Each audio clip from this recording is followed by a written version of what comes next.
दोस्तों, हम और आप अपने जीवन में कई तरह के पाप और पुण्य करते हैं। इस शापित युग में ऐसे आपको बहुत कम लोग मिलेंगे जिन्होंने कोई पाप ना किया हो। लेकिन ऐसे लोग अब सावधान हो जाइए, क्योंकि मरने के बाद उन्हें नर्क में कई तरह की यातनाएं झेलनी पड़ सकती हैं और उससे पहले नर्क तक ले जाते समय भी दर्दनाक स्थितियों से गुजरना पड़ता है। दरअसल पुराणों की माने तो जब कोई व्यक्ति मर जाता है तब आत्मा शरीर को त्याग कर अपनी यात्रा शुरू करती है। इस दौरान उसे 3 तरह के मार्ग मिलते हैं। ऐसा माना जाता है कि उस आत्मा को किस मार्ग पर चलाया जाएगा ये केवल उसके कर्मों पर निर्भर करता है।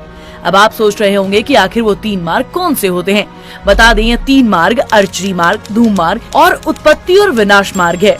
अर्ची मार्ग ब्रह्मलोक और देवलोक की यात्रा के लिए होता है, वहीं धूम मार्ग पितृलोक की यात्रा पर ले जाता है और उत्पत्ति विनाश मार्ग नरक की यात्रा के लिए। वहीं अगर आप सोच रहे हैं कि आप ज्ञानी हैं, आस्तिक हैं या फिर आप बुद्धिमान हैं, तो आपको नरक के दर्शन नहीं करने पड़ेंगे, तो आपको बता दें आप एकदम गलत हैं। ऐसे व्यक्ति को भी नरक भोगना पड़ सकता है, क्योंकि ज्ञान विचार से तय नहीं होता है कि आप अच्छे हैं या बुरे, आपके अच्छे कर्मों से तय होता है। इसके साथ ही जो लोग धर्म, देवता और पितरों का अपमान करते हैं, तामसिक भोजन का सेवन करते हैं, ऐसे मनुष्य नरक में जाते हैं। पापी आत्मा जीते जी तो नरक झेलती ही है और मरने के बाद भी उसे उसके पाप के हिसाब से अलग अलग नरक में कुछ समय तक रहना पड़ता है। सिर्फ यही नहीं, लगातार क्रोध करना, कलह करने वाले, दूसरों को धोखा देने वाले, शराब पीना, मांस भक्षण करने वालों का अंजाम बुरा होता है और मरने के बाद ऐसे लोग नरक में ही मिलते हैं, जहां उनका सामना यम के देवता यमराज से होता है। गरुड़ पुराण में भगवान विष्णु ने पक्षीराज को गरुड़ बताया है कि कैसे पापों के बाद व्यक्ति को किस योनि में जन्म लेना पड़ता है। सनातन धर्म में ब्राह्मण को भगवान के समान बताया गया है। शास्त्रों में भी साफ साफ बताया गया है कि अगर कोई मनुष्य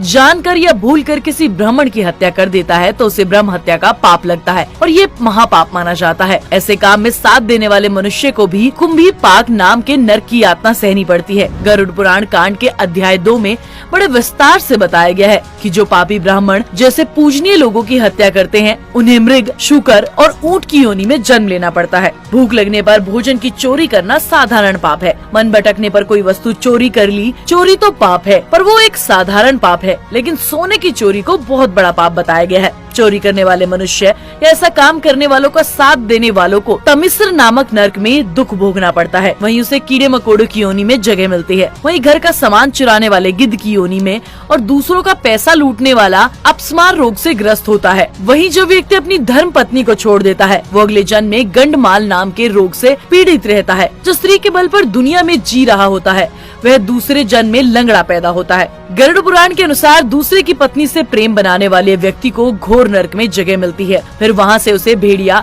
फिर कुत्ता, गिद्ध, सियार, सांप, कौवा और आखिरी में बुगले की योनि प्राप्त होती है। इन सब जन्मों के पूरा होने के बाद ही उसे मनुष्य योनि में जन्म मिलता है। शास्त्रों की माने तो देवता और पूर्वजों को खुश किए बिना मरने वाले इंसान को 100 सालों तक कोई की योनि में जन्म मिलता है। इसके बाद मुर्गा, फिर 1 महीने के लिए सांप की योनि में रहने के बाद उसके पापों का अंत होता है, तब जाकर मनुष्य के रूप में जन्म लेता है। बता दे, अगर कोई व्यक्ति किसी का कत्ल कर देता है तो उसे इस अपराध की वजह से अगले जन्म में गधे की योनि में जन्म मिलता है। लेकिन अगर वह जिस शस्त्र से हत्या करता है उसी से उसकी भी हत्या हो जाए तो उसे मृग की योनि में जन्म मिलता है। इसके बाद वह मछली, कुत्ता और बाघ बनता है। इस योनि में जन्म लेकर आखिरी में वो मनुष्य की योनि में जन्म लेता है। तो दोस्तों, आज की वीडियो में बस इतना ही। अगर आपको हमारी वीडियो पसंद आई हो तो हमें नीचे कमेंट करके जरूर बताइएगा।